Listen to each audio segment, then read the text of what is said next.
ಭಗವಂತ ಪೌಂಡ್ರಿಕನಿಗೆ, ಭಗವಂತ ಪೌಂಡ್ರಿಕನಿಗೆ. ಹೇ ಪೌಂಡ್ರಿಕ ಭಗವಂತ, ನೀವು ನಮ್ ಜೀವನನ ಆನಂದದಲ್ಲಿ ತುಂಬಿಸಿದ್ರಿ, ನಾವು ಧನ್ಯರಾದೆವು. ಹಾ ಭಗವಂತ, ನೀವು ನಮ್ಗೆ ಒಳ್ಳೆ ದಿನ ತೋರಿಸಿದ್ರಿ. ಯಾವುದೇ ಶ್ರಮ ಇಲ್ಲದೆ ಭೋಜನ ಕೊಟ್ರಿ, ಬಟ್ಟೆ ಕೊಟ್ರಿ. ಆದ್ರೆ ಭಗವಂತ, ಈಗ ನಮ್ಗೆಲ್ಲ ಏನ್ ಬೇಕಂದ್ರೆ ಅದರಿಂದ ಜೀವನಕ್ಕೆ ನಿಜವಾದ ಸುಖ ಸಿಗ್ಬೇಕು. ಖಂಡಿತವಾಗಿ ಪ್ರಿಯ ಭಕ್ತರೆ, ಇವತ್ತು ನಾನು ಈ ಜಗತ್ತಿನ ಎಲ್ಲಕ್ಕಿಂತ ವಾಸ್ತವಿಕ ವಸ್ತುವನ್ನ ಕೊಡ್ತೀನಿ, ಅದೇ ಮೃತ್ಯು.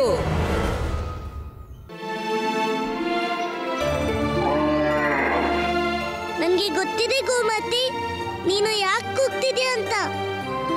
ಯಾಕಂದ್ರೆ ಎಲ್ರು ಕೆಲಸ ಮಾಡೋದು ಬಿಟ್ಟಿದಾರಲ್ಲ. ಆದ್ರೆ ನಾನಿಲ್ವಾ, ನಾನ್ ನಿನ್ನ ಮೇಯಕ್ಕೆ ಕರ್ಕೊಂಡು ಹೋಗ್ತೀನಿ, ನಾನ್ ನಿನ್ ಸೇವೆ ಮಾಡ್ತೀನಿ. ಗೊಲ್ಲ, ನೀನ್ ಎಲ್ಲಿದ್ಯಾ ಗೊಲ್ಲ?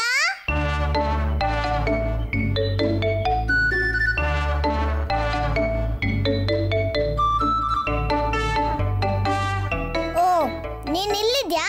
ನಾನ್ ನಿನ್ನನ್ನ ಎಲ್ಲೆಲ್ಲೋ ಹುಡುಕ್ತೆ ಗೊತ್ತಾ? ರಾಧಿ, ಏನ್ ವಿಷಯ? ಬೇಗ ಹೇಳು, ನನ್ ದನ ಮೇಸಕ್ ಹೋಗ್ಬೇಕು. ನೀನು ದನನ ಆಮೇಲೆ ಕರ್ಕೊಂಡು ಹೋಗು. ಈಗ ನಾನು ಏನ್ ಹೇಳ್ತೀನೋ ಅದನ್ನ ಮಾಡು. ಯಾಕಂದ್ರೆ ನೀನ್ ನನಗೆ ಯಾವ ಸಮಸ್ಯೆಗೆ ಪರಿಹಾರ ಹುಡ್ಕೋಕ್ ಹೇಳಿದ್ದೋ ಅದನ್ನ ನೋಡ್ಕಾಯ್ತು. ಅಲ್ಲ, ನಾನು ಸಮಸ್ಯೆಯ ಪರಿಹಾರ ಹುಡ್ಕೋಕ್ ಯಾಕೆ ಹೇಳ್ತೀನಿ? ನೀನ್ ಏನಾದ್ರೂ ಹೇಳ್ದಾಗಲ್ಲ. ಅದು ಏನಂದ್ರೆ, ನಾನ್ ನಿನ್ಗೆ ಯಾವ ಸಮಸ್ಯೆಯ ಪರಿಹಾರ ಹುಡ್ಕಕ್ ಕೇಳಿದ್ದಿ? ಒಂದಂತೂ ಸಮಸ್ಯೆ ಇದೆ ಗಲ್ಲ, ಅದಂತೂ ಪೌಂಡ್ರಿಕನ ಸಮಸ್ಯೆ. ಮತ್ತ ಸಮಸ್ಯೆಗೆ ಪರಿಹಾರ ನಾನ್ ಕಂಡಿಡ್ದೆ. ಏನದಿಕ್ ಪರಿಹಾರ? ಏನಂದ್ರೆ ನೀನು ವೃಂದಾವನ ವಾಸಿಗಳಿಗೆ ಹೇಳು, ನೀನೇ ಭಗವಂತ ವಿಷ್ಣುವಿನ ಪರಮಾವತಾರ. ಸಮಸ್ಯೆಗೆ ಪರಿಹಾರ ತಾನಾಗೆ ಸಿಕ್ಬಿಡ್ತೆ ಗಲ್ಲ.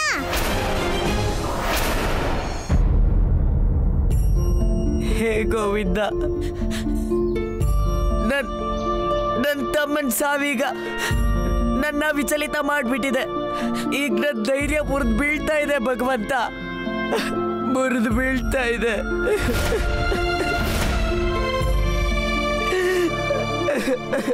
ತಡ ಮಾಡಬೇಡ ಮಗು, ಬೇಗ ಮಾಡು, ಹೋಗು.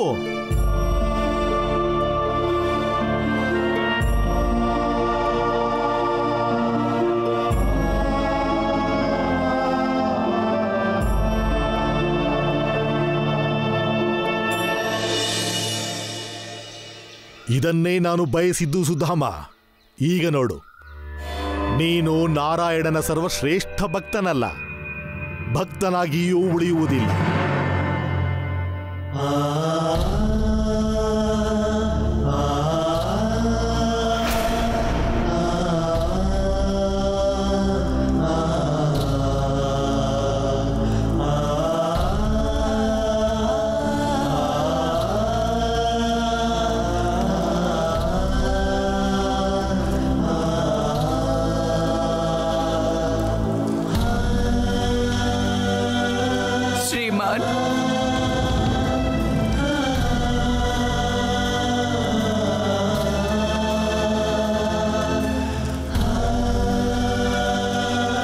ನಾನು ನಿಮಗೆ ಕೈ ಮುಗಿದು ಬೇಡ್ಕೊತೀನಿ.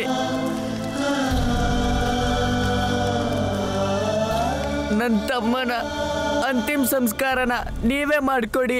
ಜನರ ಅಂತಿಮ ಸಂಸ್ಕಾರ ಮಾಡೋದು ನನ್ನ ಧರ್ಮನೇ, ಅದನ್ನ ನಾನು ಖಂಡಿತ ಮಾಡ್ತೀನಿ.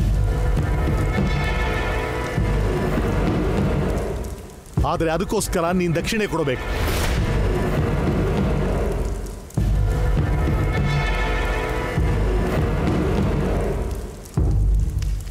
ಆದರೆ ಶ್ರೀಮಾನ್, ನನ್ನ ಕ್ಷಮಿಸಬೇಕು ನೀವು. ಈಗ ನಿಮಗೆ ದಕ್ಷಿಣೆ ಅಂತ ಕೊಡೋಕೆ ನನ್ನ ಹತ್ರ ಏನೂ ಇಲ್ಲ. ಏ ಹುಡುಗ, ನಿನಗಷ್ಟು ಗೊತ್ತಿಲ್ವಾ? ನಾವು ದಕ್ಷಿಣೆ ತಗೊಳ್ಳದೆ ಯಾರ್ದು ಅಂತಿಮ ಸಂಸ್ಕಾರ ಮಾಡೋಲ್ಲ.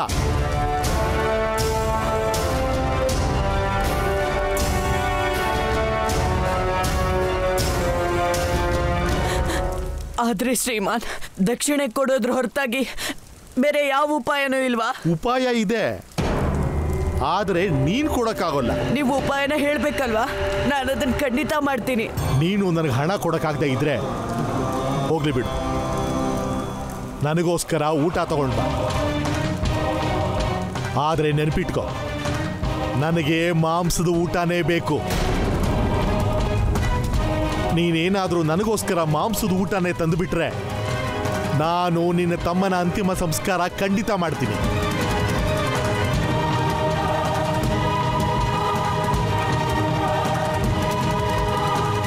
ಹೇಳೋ ಹುಡ್ಗ, ನೀನೀಗ ನಿನ್ನ ತಮ್ಮನ ಅಂತಿಮ ಸಂಸ್ಕಾರಕ್ಕೋಸ್ಕರ ಒಂದು ಮುಗ್ಧ ಪ್ರಾಣಿ ಹತ್ಯೆ ಮಾಡ್ತೀಯಾ? ಶ್ರೀಮಾನ್, ನಂಗೆ ಕ್ಷಮೆ ನೀಡಬೇಕು. ಆದರೆ ನನ್ನ ಲಾಭಕ್ಕೋಸ್ಕರ ಯಾರ್ದು ಹತ್ಯೆ ಮಾಡೋಕ್ಕಾಗಲ್ಲ.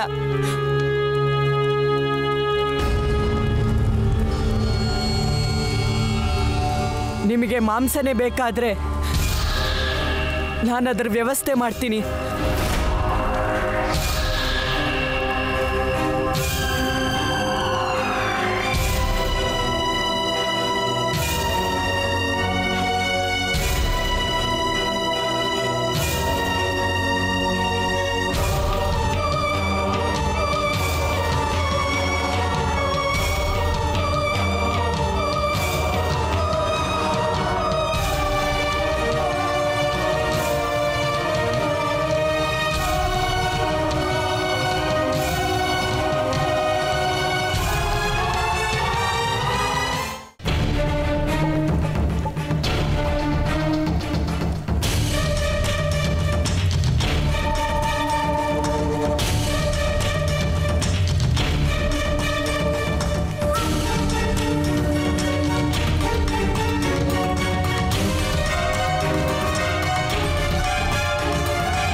ನನ್ನ ಪ್ರಣಾಮ ಸ್ವೀಕಾರ ಮಾಡು ಭಕ್ತ ಸುಧಾಮ.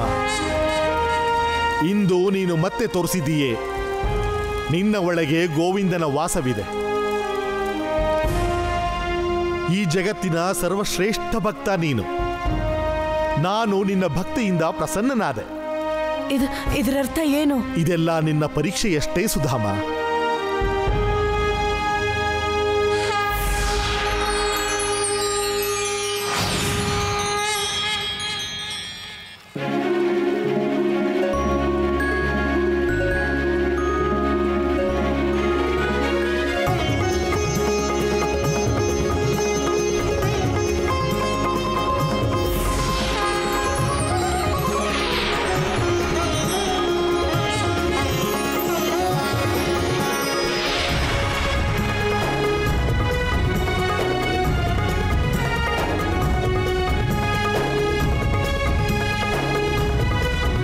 ಭಾನು,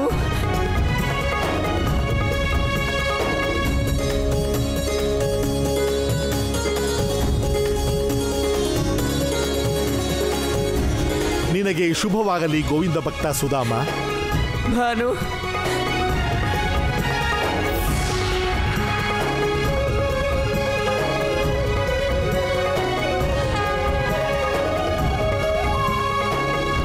ನಾನು ಭಗವಂತ ವಿಷ್ಣುವಿನ ಅವತಾರ. ರಾಧಿ, ನೀನಂತೂ ಇದೇನ್ ಹೇಳ್ತಿದ್ಯಾ? ನಾನ್ ಕೃಷ್ಣ ಅಷ್ಟೇ, ಅಮ್ಮನ್ ಕಂದ. ನಿನ್ಗೆ ಗೊಲ್ಲ. ನಾಟಕ ಆಡೋದ್ ಬೇಡ ಗೊಲ್ಲ, ಯಾಕಂದ್ರೆ ನನ್ಗೆ ನೀನೆಲ್ಲ ಸತ್ಯ ಗೊತ್ತಿದೆ. ರಾಧಿ, ನೀನ್ ಈ ಸಮಸ್ಯೆಗೆ ಪರಿಹಾರ ತಗೊಂಡ್ ಬಂದಿದ್ಯಾ ಇಲ್ಲ ಅದನ್ನ ಇನ್ನೂ ಹೆಚ್ಚಕ್ಕ? ಗೊಲ್ಲ, ಇದರಲ್ಲಿ ಚಿಂತೆ ಮಾಡೋ ವಿಷಯ ಏನು?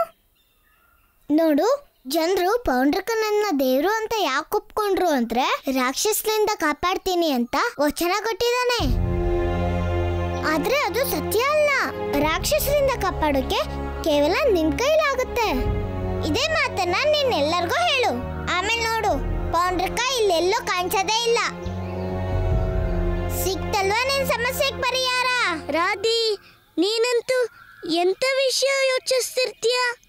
ಇಷ್ಟೊಂದು ದೊಡ್ಡ ಸಮಸ್ಯೆಗೆ ಪರಿಹಾರ ಇಷ್ಟೊಂದು ಸುಲಭ ಇರೋಕೆ ಹೇಗೆ ಸಾಧ್ಯ? ಗೊಲ್ಲ, ಮೊದಲು ನೀನು ನನಗೆ ಪ್ರತಿಯೊಂದು ಸಮಸ್ಯೆಗೂ ಪರಿಹಾರ ಹುಡ್ಕೋಕೆ ಹೇಳ್ತೀಯ. ಮತ್ತೆ ನಾನು ಪರಿಹಾರ ಹುಡ್ಕೊಂಡು ಬಂದ್ರೆ ಅದ್ರಲ್ಲಿ ನೀನು ಅರ್ಥ ಮತ್ತೆ ಅನರ್ಥದ ಬಗ್ಗೆನೇ ಹೇಳ್ತೀಯ. ಕೊನೆಗೆ ಅದೇ ಪರಿಹಾರ ಸ್ವೀಕಾರ ಮಾಡ್ತೀಯ. ಯಾವ್ದನ್ ಮೊದ್ಲಿಗೆ ಹೇಳಿದ್ನೋ ಅದನ್ನೇ. ಹೋಗು, ನಾನು ನಿನ್ ಜೊತೆ ಯಾವ ಮಾತಾಡೋದಿಲ್ಲ.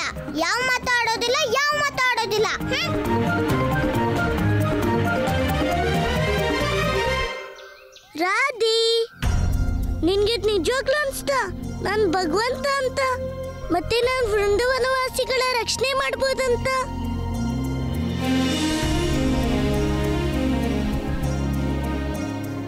ಗೊಲ್ಲ, ನಾನ್ ನಿನ್ ಜೊತೆ ಜಗಳ ಮಾಡ್ತೀನಿ ಹಂಗಂದ್ ಮಾತ್ರಕ್ಕೆ ನಿನ್ ಮೇಲೆ ವಿಶ್ವಾಸ ಇಲ್ಲ ಅಂತಲ್ವಲ್ಲ? ಮತ್ತೆ ನನ್ಗಿದು ಗೊತ್ತಿದೆ, ನೀನು ವೃಂದಾವನವಾಸಿಗಳ ರಕ್ಷಣೆ ಮಾಡೋದಕ್ಕೆ ಅಂತ ಬಂದಿದ್ದು. ಮತ್ತೆ ಜನರ ರಕ್ಷಣೆಗೆ ಇದೊಂದೇ ಈಗ ಉಪಾಯ ಗೊಲ್ಲ?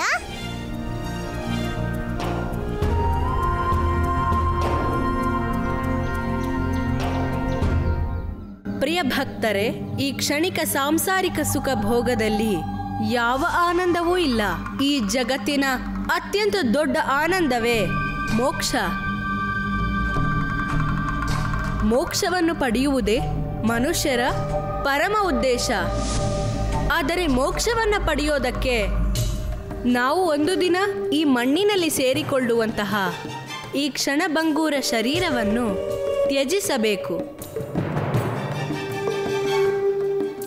ಏಕೆಂದರೆ ಮೋಕ್ಷದ ಅಧಿಕಾರಿ ನಮ್ಮ ಶರೀರವಲ್ಲ, ಅದು ನಮ್ಮ ಆತ್ಮವಾಗಿದೆ. ಭಗವಂತ, ನಮಗೆ ತಿಳಿಲಿಲ್ಲ. ನಿಮ್ಮ ಕಣ್ಣೆದುರೇ ದೇವರಿದ್ದಾಗ ಏನನ್ನೂ ತಿಳಿಯುವ ಅವಶ್ಯಕತೆ ಇಲ್ಲ. ಒಂದು ವಿಷಯವನ್ನ ಹೇಳು, ನಿನಗೆ ಜೀವನದ ಪರಮಾನಂದ ಎಂದಿಗೂ ಪ್ರಾಪ್ತಿಯಾಗುವುದು ಬೇಡವೇ? ನಿನಗೆ ಜೀವನದ ಪರಮ ಸುಖ ಬೇಕಾಗಿಯೇ ಇಲ್ಲವೇ? ಹೌದು ಭಗವಂತ, ನಮಗ್ ಬೇಕು. ಭಗವಂತ, ಇದಕ್ಕಾಗಿ ನಾವು ಏನ್ ಮಾಡಬೇಕು? ಭಕ್ತರೇ, ಈ ಮೋಕ್ಷ, ಈ ಪರಮಾನಂದ ನಿಮಗೆಲ್ಲರಿಗೂ ಸಿಗಬೇಕೆಂದರೆ ನೀವೆಲ್ಲರೂ ನನ್ನೊಂದಿಗೆ ಮಹಾಪ್ರಸ್ಥಾನ ಮಾಡಬೇಕು. ಬನ್ನಿ ನನ್ನ ಜೊತೆ, ನಾವೆಲ್ಲರೂ ಸೇರಿ ಮಹಾಪ್ರಸ್ಥಾನ ಮಾಡೋಣ. ಆದ್ರೆ ಭಗವಂತ, ಇಲ್ಲೇ ನಮ್ಗೆ ಎಲ್ಲ ಸುಖನೂ ಸಿಗ್ತಿದೆ. ಹಾ ಭಗವಂತ, ನಾವು ವೃಂದಾವನ ಬಿಟ್ಟು ಎಲ್ಲೂ ಹೋಗಲ್ಲ. ನೀವು ನಾನು ಹೇಳಿದ್ದನ್ನೇ ಮಾಡುತ್ತೀರಿ.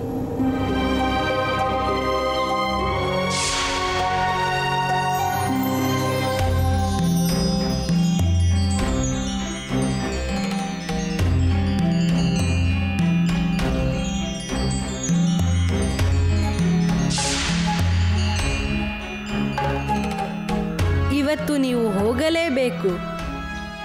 ಇವತ್ತು ನೀವು ನಿಮ್ಮ ಜೀವನದ ಅಂತಿಮ ಸತ್ಯ ಅಂದರೆ ಸಾವನ್ನ ನೋಡುತ್ತೀರಾ. ನಾನೇ ನಿಮ್ಮನ್ನು ನಿಮ್ಮ ಸಾವಿನ ಕಡೆ ಕರೆದುಕೊಂಡು ಹೋಗುತ್ತೀನಿ.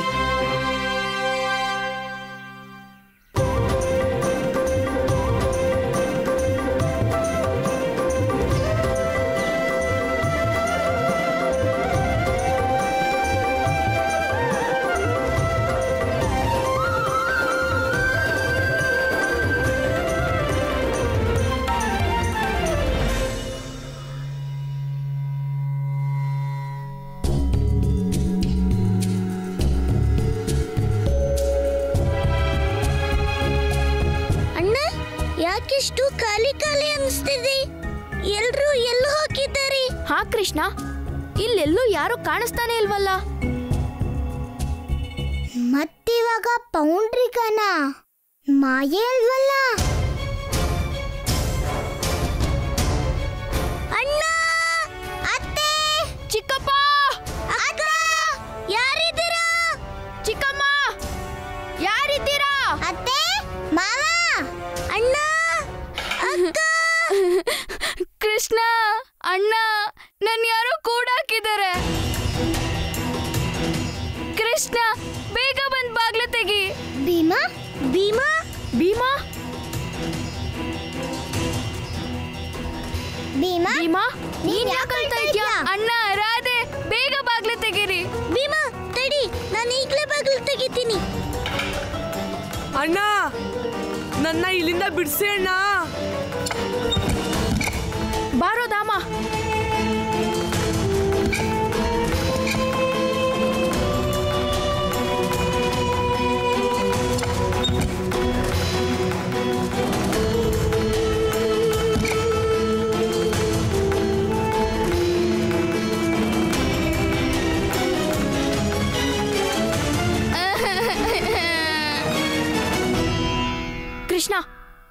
ಜೊತೆ ಇರು. ನಾನು ಬೇರೆ ಮನೆಗಳಲ್ಲೆಲ್ಲ ನೋಡ್ತೀನಿ ಅವ್ರ ಸ್ಥಿತಿ ಏನಾಗಿದ್ಯೋ.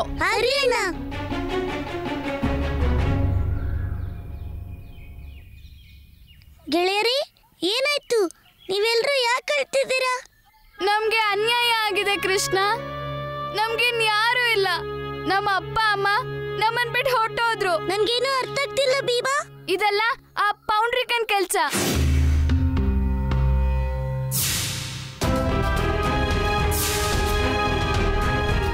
ನಮ್ಮಪ್ಪ ಅಮ್ಮನೇ ಹೋದ್ಮೇಲೆ ನಾವ್ ಹೇಗ್ ಬದುಕಿರೋದು ಕೃಷ್ಣ? ನಾವ್ ಅನಾಥರಾಗೋದಿಕ್ಕೆ ಬಿಡ್ಬೇಡ. ನಮ್ಮಪ್ಪ ಅಮ್ಮನ ನೀನೇ ಕಾಪಾಡ್ಬೇಕು. ಕೃಷ್ಣ ಕೃಷ್ಣ ಹಾ ಅಣ್ಣ. ಕೃಷ್ಣ, ನಾನು ಎಲ್ಲಾ ಮನೆಗಳಲ್ಲೂ ನೋಡ್ದೆ. ಅಲ್ಲಿ ಚಿಕ್ಕಪ್ಪ ಚಿಕ್ಕಮ್ಮ ಇರ್ಲಿಲ್ಲ. ದಾಮು ಚಿಕ್ಕಪ್ಪನೂ ಕಾಣಿಸ್ಲಿಲ್ಲ.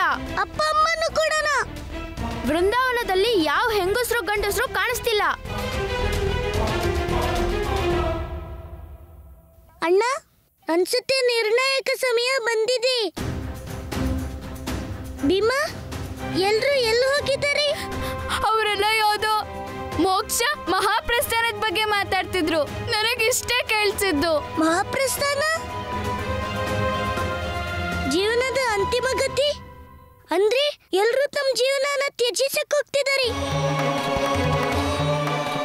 ಅಣ್ಣ, ನಾವು ಬೇಗ ಬೇಗ ಆ ಪೌಂಡ್ರಿಕನ ಹುಡುಕ್ಬೇಕು. ಇಲ್ದಿದ್ರೆ ಈ ಪೌಂಡ್ರಿಕ ವೃಂದಾವನವಾಸಿಗಳನ್ನ ಜಲಸಮಾಧಿ ಮಾಡ್ಬಿಡ್ತಾನೆ. ಬನ್ನಿ ಗೆಳೆಯರೇ.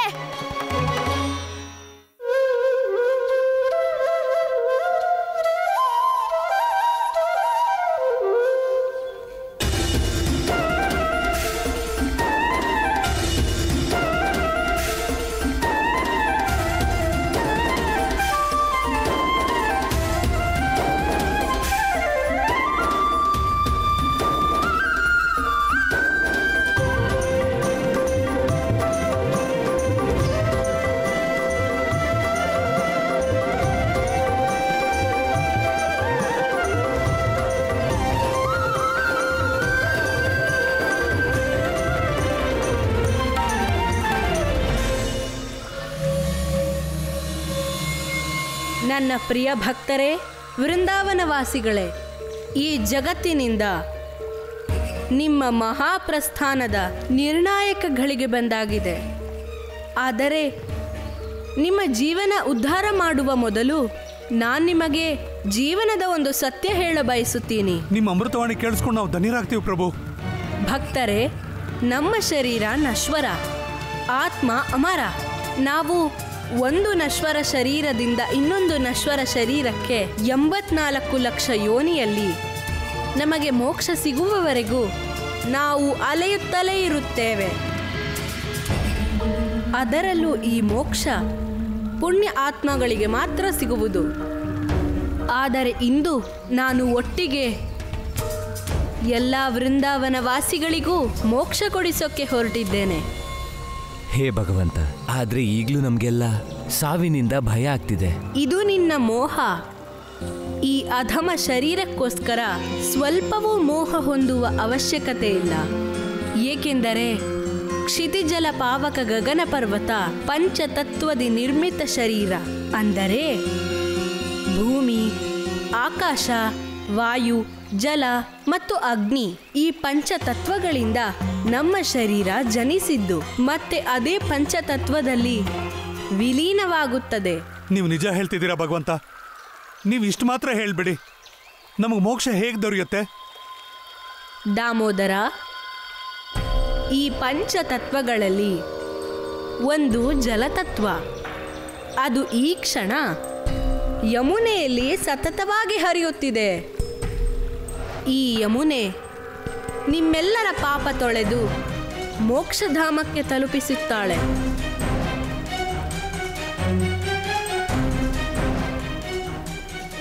ಭಕ್ತರೇ, ಇನ್ನೇಕೆ ತಡ? ಬನ್ನಿ, ಈ ಜಲದಲ್ಲಿ ಸಮಾಹಿತರಾಗಿ ನಿಮಗೆ ಮೋಕ್ಷ ಸಿಗುತ್ತದೆ. ತಥಾಸ್ತು.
ನಾನು ಯಾವ ಮಾಯೆ ರಚಿಸಿಲ್ಲ.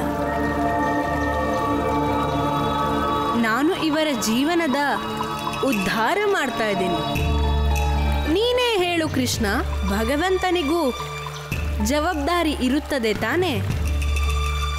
ನಾನು ನನ್ನ ಭಕ್ತರ ಜೀವನವನ್ನು ಉದ್ಧಾರ ಮಾಡಬಾರದೆ? ಬಹಳ ವಾಕ್ಚತುರ ನೀನಂತೂ. ಮತ್ತೆ ಅದೇ ವಾಕ್ಚತುರ ಬಳಸಿ ನೀನು ವೃಂದಾವನವಾಸಿಗಳನ್ನ ಭ್ರಮೆಗೊಳಿಸಿತ್ತು. ನಿನ್ಗೀಗ ಒಳ್ಳೇದಾಗ್ಬೇಕಂದ್ರೆ ನೀನೀಗ ಆದಷ್ಟು ಬೇಗ ಹೊರಟೋಗ್ಬೇಕು. ಇಲ್ಲದಿದ್ದರೆ ಅನರ್ಥ ಆಗಿಬಿಡುತ್ತದೆ. ಇದನ್ನೇ ಹೇಳಬೇಕು ಅಂತಿದ್ಯಲ್ವಾ? ಹಾ, ಖಂಡಿತ ಅನರ್ಥ ಆಗುತ್ತೆ. ಅದು ಇವರು ಮಹಾಪ್ರಸ್ಥಾನ ಮಾಡದಿದ್ದರೆ ಆ ಸ್ವರ್ಗಲೋಕದಲ್ಲಿ ಹೊಸ ಜೀವನ ಇವರ ಪ್ರತೀಕ್ಷೆ ಮಾಡುತ್ತಿದೆ. ಇವರನ್ನು ನನ್ನ ಆಸರೆಗೆ ಕರೆದುಕೊಳ್ಳುತ್ತಿದ್ದೇನೆ. ನಿನ್ನಲ್ಲಿ ಬೇಡಿಕೊಳ್ಳುತ್ತಿದ್ದೇನೆ ಕೃಷ್ಣ, ನೀನು ನನ್ನ ದಾರಿಗೆ ವಿರೋಧ ಮಾಡಬೇಡ. ಇದು ನಿನ್ಗೆ ಕೊನೆಯ ಎಚ್ಚರಿಕೆ ಪೌಡ್ರಿಕಾ. ನೀನು ಇವರನ್ನ ಯಮುನೆಗೆ ಹೋಗದೆ ಇರೋ ಆಗ್ತಾಡಿ, ಇಲ್ದಿದ್ರೆ ನೀನು ಜೀವಂತವಾಗಿ ಉಳಿಯೋದಿಲ್ಲ. ನಾನೇನೂ ಮಾಡುತ್ತಿಲ್ಲ ಕೃಷ್ಣ, ನಾನು ನಿಮಿತ್ತ ಮಾತ್ರನು. ನಾನು ಕೇವಲ ಆವಾಹನೆ ಮಾಡುತ್ತೀನಿ. ಜನರು ಅವರಾಗಿಯೇ ಬರುತ್ತಾರೆ ಜೀವನದ ಮುಕ್ತಿಗಾಗಿ. ಒಂದು ದಿನ ಎಲ್ಲರೂ ಹೋಗಲೇಬೇಕು. ಮತ್ತೆ ವಿಳಂಬವೇಕೆ? ನಾಳೆ ಏಕೆ? ಭಕ್ತರೇ, ನಾಳೆ ಮಾಡುವುದನ್ನು ಇಂದೇ ಮಾಡಿ, ಇಂದು ಮಾಡುವ ಕೆಲಸವನ್ನು ಈಗ ಈ ಕ್ಷಣವೇ ಮಾಡಿ.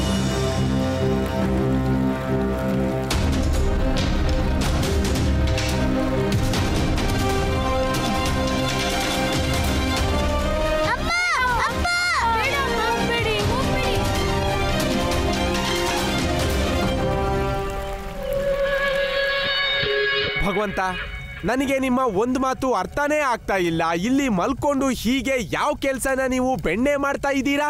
ಭದ್ರಾಕ್ಷ, ವಿಷ್ಣುವಿನ ಪ್ರಥಮಾವತಾರ ಯಾವುದು? ಅದು ನನಗೆ ಗೊತ್ತಿಲ್ಲ.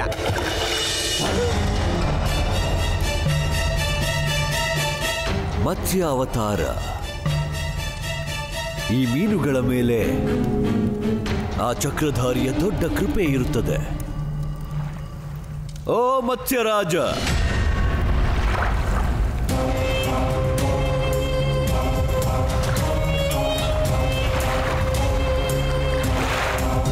ಗುರುತಿಸು ನನ್ನ. ನಿನ್ನ ಪರಮ ಮಿತ್ರ ಭಗವಂತ ಕಂಸ ಆಶೀರ್ವಾದ.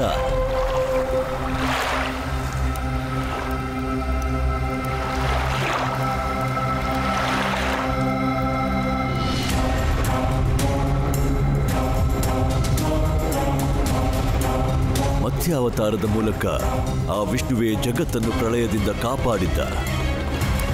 ಮತ್ತು ಅದೇ ಮತ್ಸ್ಯ ಈ ಜಗತ್ತಿನಿಂದ ಅವನ ಲೀಲೆ ಸಮಾಪ್ತಿ ಮಾಡುತ್ತದೆ. ಅಂದ್ರೆ ಅದ್ರ ಅರ್ಥ ಗೊತ್ತಾಯ್ತು ಭಗವಂತ. ಈಗ ಅಲ್ಲಿ ಆ ಭಗವಂತ ಪೌಂಡ್ರಿಕ ತನ್ನ ಕೆಲಸದಲ್ಲಿ ಸಫಲ ಆಗದೆ ಮರಳಿದ್ರೆ ಆಗ ಈ ಮತ್ಸ್ಯ ರಾಜ ತನ್ನ ಲೀಲೆ ಆರಂಭ ಮಾಡ್ತಾನೆ. ಅರ್ಥ ಆಗ್ಬಿಡ್ತು ಭಗವಂತ, ಈಗ ಎಲ್ಲ ಅರ್ಥ ಆಗ್ಬಿಟ್ಟಿದೆ. ಕೆಲ್ಸ ಬೆಣ್ಣೆ ತೆಗೆದ ಹಾಗಾಗ್ಲಿ.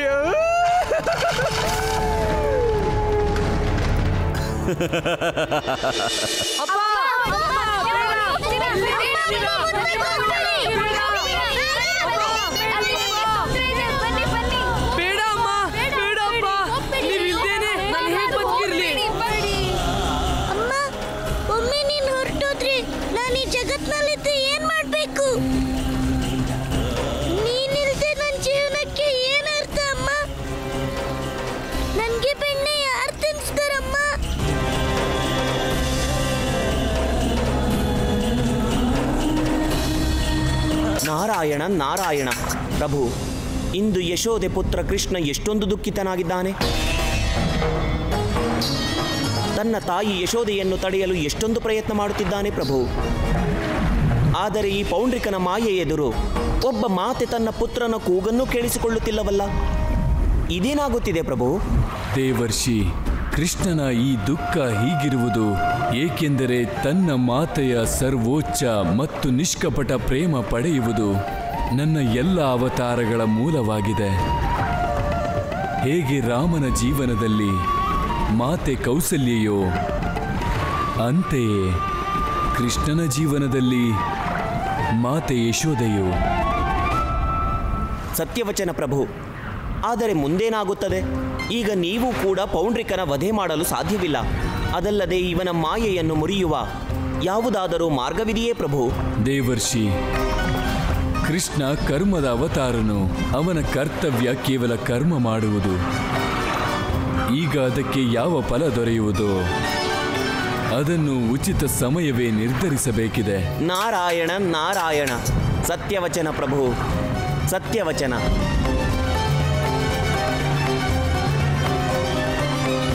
ಅಮ್ಮ, ಈಗ ನೀನು ಬರ್ತಾ ಇದ್ರೆ ಆಗ ರಾಧೆ ನನ್ನ ಪರ್ಸನ್ನ ಕರ್ಕೊಂಡು ಹೋಗ್ಬಿಡ್ತಾಳೆ. ಅಮ್ಮ, ಈಗ ನೀನು ಬರ್ತಾ ಇದ್ರೆ ನಾನು ನಿನ್ ಜೊತೆಲಿ ಮುಳುಗ್ಬಿಡ್ತೀನಿ. ಭಕ್ತರೇ, ಇದೇ ಆ ಮೋಹ. ಇದನ್ನೇ ನಾನು ನಿಮಗೆ ಎಚ್ಚರಿಸಿದ್ದು. ಇದನ್ನು ಗೆಲ್ಲಲೆಂದೇ ನಾನು ನಿಮಗೆ ಜ್ಞಾನ ಕೊಟ್ಟಿದ್ದೆ. ಈ ಮೋಹವನ್ನು ಸೋಲಿಸಿಬಿಡಿ. ಬನ್ನಿ ಮಹಾಪ್ರಸ್ಥಾನದ ಕಡೆ. ಯಮುನೆ ನಿಮಗಾಗಿ ಕಾಯುತ್ತಿದ್ದಾಳೆ. ಏನಾದ್ರೂ ಮಾಡುಗೊಲ್ಲ. ಈ ಅನಂತನ ನಿಲ್ಸು. ಇವ್ರನ್ನ ಕಾಪಾಡೋದಿಕ್ಕೆ ಆದಷ್ಟು ಬೇಗ ಈ ಪೌಂಡ್ರಿಕನ ಮಾಯೇನ ತಡೆಯೋಕೆ ಒಂದು ಉಪಾಯ ಹುಡ್ಕು.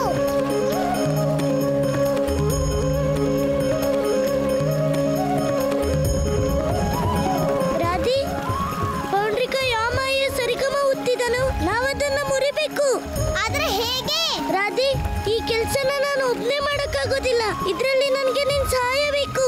ಗೊಲ್ಲ, ನೀನ್ ಇವಾಗ ಹೇಳು ನಾವೇನ್ ಮಾಡ್ಬೇಕು ಅಂತ. ರಾಧಿ, ನೀನು ಈಗ ನಿನ್ ಬಲ್ಗಾಲನ್ನ ಮುಂದೆ ಇಡು.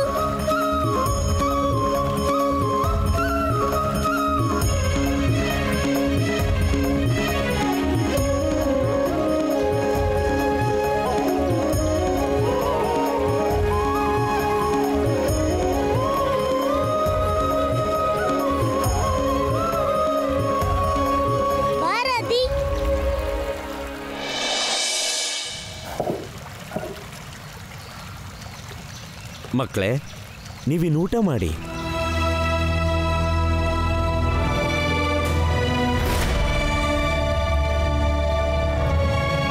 ಅಣ್ಣ, ಇದನ್ನ ನಾನಂತೂ ತಿನ್ನಲ್ಲ.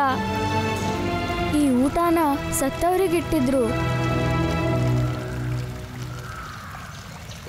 ಮಗಳೇ, ನಿಂಗಿನ್ನೂ ಗೊತ್ತಿಲ್ಲ, ಇದು ಜಗತ್ತಿನ ಎಲ್ಲಕ್ಕಿಂತ ಶುದ್ಧ ಊಟ. ಯಾಕಂದ್ರೆ ಇದು ಜಾತಿ ಮತ್ತು ಧರ್ಮದಿಂದ ಮೀರಿದೆ. ಇದು ಕೇವಲ ಊಟ. ಹಾಗಾಗಿ ನಿಸ್ಸಂಕೋಚವಾಗಿ ಇದನ್ನ ನೀನು ತಿನ್ಬೋದು. ಸುಧಾ, ಶ್ರೀಮಾನ್ ನಿಜ ಹೇಳ್ತಾ ಇದ್ದಾರೆ. ಪ್ರೀತಿಯಿಂದ ಬಡಿಸಿದಂಥ ಊಟ ಕೇವಲ ಊಟ ಅಲ್ಲ, ಜೊತೆಗೆ ಗೋವಿಂದನ ಪ್ರಸಾದ ಆಗಿರುತ್ತೆ. ಇದನ್ನ ತಿನ್ನು.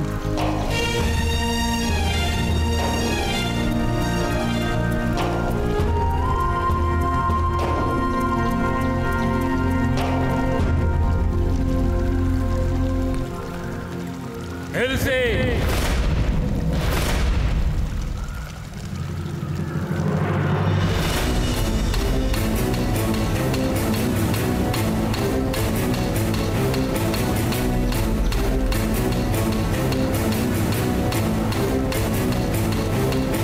ಹೊರಗೆ ಬಾರೋ ಮೂರ್ಖ. ಸಮಾಜದ ಕರ್ತೃಗಳೆಲ್ಲ ಬಂದಿದ್ದಾರೆ ಮಗು. ಅಣ್ಣ, ಅವ್ರು ನಮ್ಮನ್ನ ಕೊಂದ್ಬಿಡ್ತಾರೆ. ಇಲ್ಲ ಮಗು, ಇದು ಸ್ಮಶಾನ. ಇಲ್ಲಿ ಮಹಾಕಾಲನೇ ಇರ್ತಾನೆ. ಇಲ್ಲಿ ಜಗತ್ತಿನ ಯಾವುದೇ ಶಕ್ತಿ ನಿಮ್ಗೇನು ಮಾಡೋದಿಕ್ಕಾಗಲ್ಲ.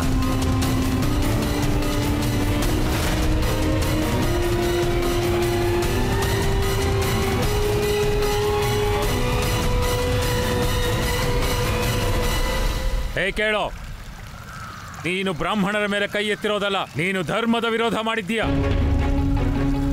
ನೀನು ಸಾಮಾಜಿಕ ನಿಯಮದ ವಿರುದ್ಧ ಹೋಗಿದ್ದೀಯಾ. ನಿನಗೆ ನೀನು ಮಾಡಿದ ಪಾಪಕ್ಕೆ ಶಿಕ್ಷೆ ಖಂಡಿತ ಸಿಗುತ್ತೆ. ಕ್ಷಮಿಸಿಬಿಡಿ ಬ್ರಾಹ್ಮಣ ದೇವ. ಆದ್ರೆ ಈ ಜಾತಿ, ಈ ಧರ್ಮ, ಈ ಶ್ರೇಷ್ಠತೆಯ ಭಾವ ಈ ಸ್ಮಶಾನದ ಒಳಗೆ ಬಂದಾಗ ಸಮಾಪ್ತಿ ಆಗ್ಬಿಡುತ್ತೆ. ಯಾಕಂದ್ರೆ ಇದು ಸ್ಮಶಾನ. ಇಲ್ಲಿ ಎಲ್ಲರ ಗತಿ ಒಂದೇ ರೀತಿಯೇ. ಈ ಅಗ್ನಿಲಿ ಎಲ್ಲರೂ ಭಸ್ಮ ಆಗ್ಬೇಕು, ನೀವು ಕೂಡ. ಇಲ್ಲಿ ಕೇವಲ ಒಬ್ಬನೇ ಕಾಪಾಡೋದು, ಅವನೇ ಮಹಾದೇವ. ನೀನು ನಮಗೆ ಜ್ಞಾನ ಕಲಿಸ್ತೀಯಾ? ಬ್ರಾಹ್ಮಣ ದೇವ, ಇದನ್ನ ನೀವು ಮೊದಲೇ ಯೋಚಿಸ್ಬೇಕಾಗಿತ್ತು. ನಾನು ಜ್ಞಾನ ಹೇಳೋಕೆ ಯೋಗ್ಯನೋ ಅಲ್ಲವೋ ಅಂತ. ಏನು ನಿನ್ನ ಮಾತಿನ ಅರ್ಥ? ಇದು ನೀವೀಗ ಒಬ್ಬ ಬಾಲಕಂಗೆ ಶಿಕ್ಷೆ ಕೊಟ್ರಿ.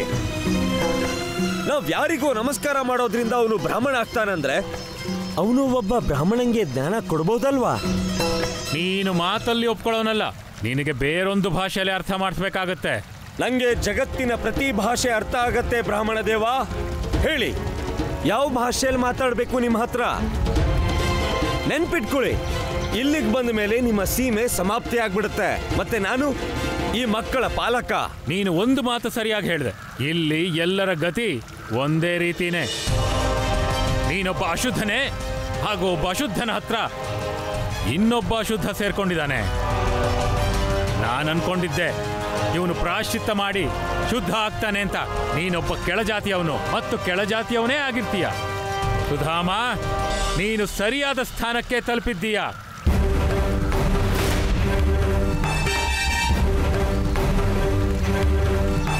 ಬನ್ನಿ.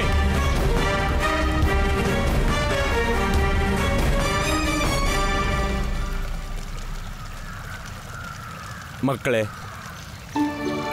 ನೀವಿನ್ನು ಯಾರಿಗೂ ಹೆದರ್ಕೊಳ್ಳೋ ಅವಶ್ಯಕತೆ ಇರಲ್ಲ. ನಿಮ್ಮ ಜೀವನದಿಂದ ಅಪಾಯ ಆಗ್ಲೇ ಹೊರಟೋಗಿದೆ.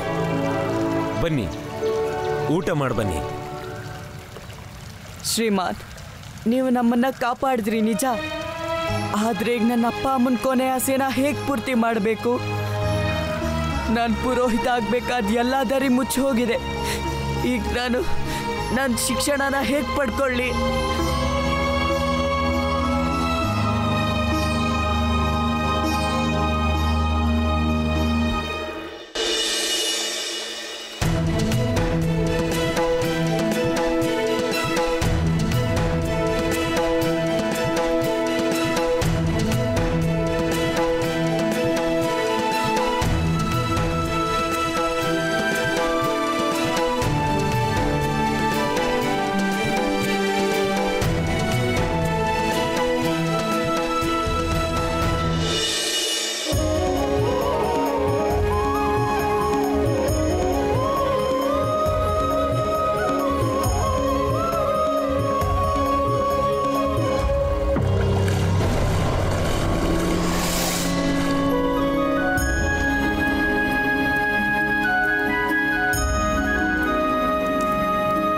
ಏನು ಕೇಳಿಸುತ್ತಿದೆ ಭದ್ರಾಕ್ಷ?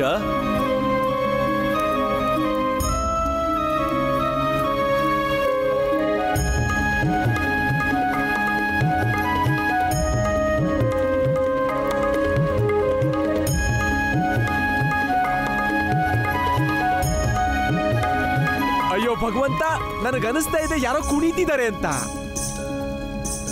ಅಯ್ಯೋ ಭಗವಂತ, ನನಗನ್ನಿಸ್ತಿದೆ. ನನ್ಗನ್ಸೋದೇನಂದ್ರೆ ಆ ಪೌಂಡ್ರಿಕ ಮತಿಯವರನ್ನ ತಡೆಯೋದಕ್ಕಾಗಿ ಆ ಪರಮಾವತಾರಿ ಕೃಷ್ಣ ಮತ್ತೆ ಪರಮ ಮಾತೆ ರಾಧೆ ಜೊತೆಲಿ ನೃತ್ಯ ಮಾಡ್ತಿದ್ದಾರೆ ಭಗವಂತ.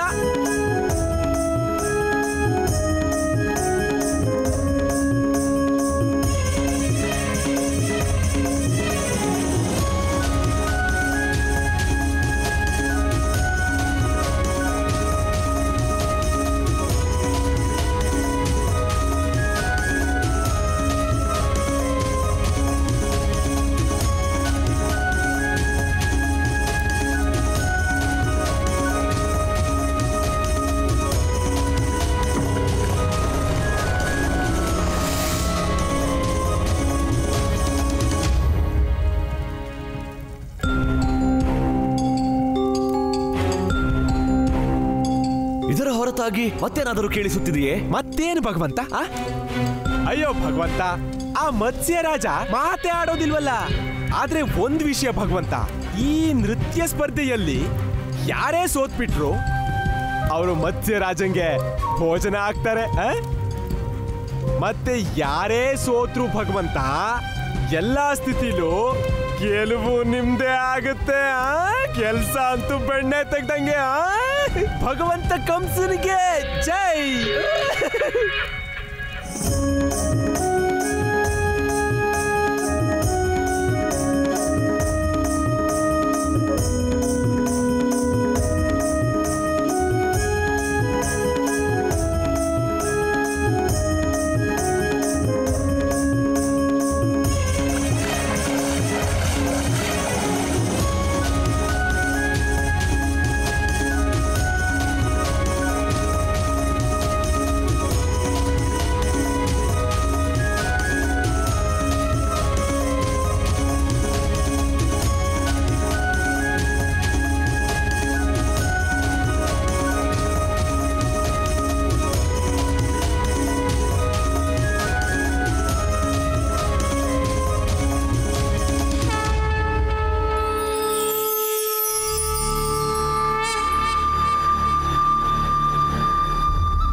ರಾಧೆ ಕೃಷ್ಣ, ರಾಧೆ ಕೃಷ್ಣ.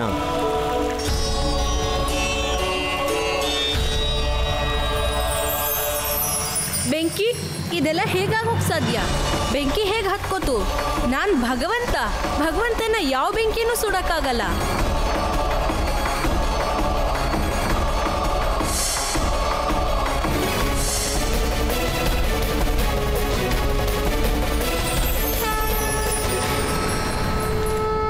ನಾರಾಯಣ ನಾರಾಯಣ. ಪ್ರಭು ಮಾತೆ, ನಿಮ್ಮ ಲೀಲೆ ಅಪಾರವಾದದ್ದು. ಈ ಜಗತ್ತಿನಲ್ಲಿ ಮೊದಲ ಬಾರಿ ಹೀಗಾಗಿದೆ. ಅಲ್ಲಿ ರಾಧೆ ಕೃಷ್ಣ ಒಂದೇ ಆಕಾರವಾಗಿದ್ದಾರೆ. ಕೃಷ್ಣ ರಾಧೆಯಾದಳು ಮತ್ತು ದೇವಿ ರಾಧೆ ಕೃಷ್ಣನಾಗಿದ್ದಾನೆ. ಪುರುಷ ಮತ್ತು ಪ್ರಕೃತಿಯ ಅದ್ಭುತ ಮಿಲನವಿದು. ನಿಮ್ಮಿಬ್ಬರಿಗೂ ಈ ನಾರದ ಮುನಿಯ ಕೋಟಿ ಕೋಟಿ ಪ್ರಣಾಮಗಳು. ರಾಧೆ ಕೃಷ್ಣ, ರಾಧೆ ಕೃಷ್ಣ, ರಾಧೆ ಕೃಷ್ಣ, ರಾಧೆ ಕೃಷ್ಣ, ರಾಧೆ ಕೃಷ್ಣ. ಇಲ್ಲ, ಇದು ಸಾಧ್ಯ ಇಲ್ಲ. ನನ್ನ ಮಾಯೆಗೆ ಕೊನೆ ಇಲ್ಲ.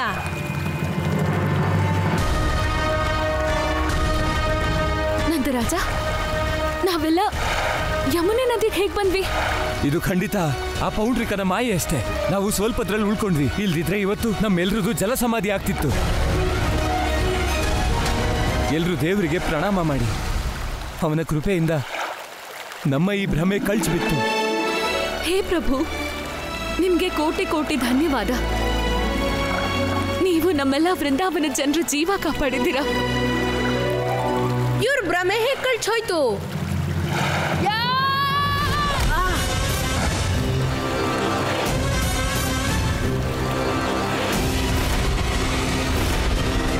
ಭ್ರಮೆನ ನಾನೀಗ ದೂರ ಮಾಡ್ತೀನಿ ಪೌಂಡ್ರಿಕಾ. ನೀನು ಸುಳ್ ಕೃಷ್ಣ ಆಗಿ ಓಡಾಡ್ತಿದ್ಯಲ್ವಾ? ನೋಡು ಇವತ್ ನಾನು ನಿನಗೆ ಯಾವ ಗತಿ ಕಾಣಿಸ್ತೀನಿ ಅಂತ.